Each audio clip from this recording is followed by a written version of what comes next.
So the mountains create volcanoes. Italy has two very famous volcanoes, which include Mount Vesuvius. Mount Vesuvius is by the Gulf of Naples. It is the largest active volcano in Europe to this day. It is still an active volcano. It has erupted about a dozen times since 79 AD. It's the volcano that you may have heard of as most famously destroying the Roman city of Pompeii. The second major volcano in Italy is Mount Etna, which is in Sicily. It is also an active volcano, most recently erupting in 2019, so it is quite active.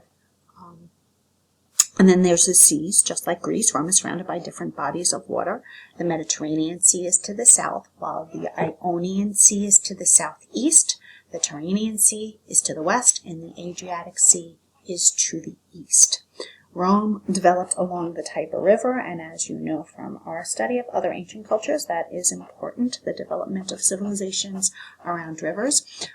So the Tiber River made it easy to get to the seas, get access to the seas.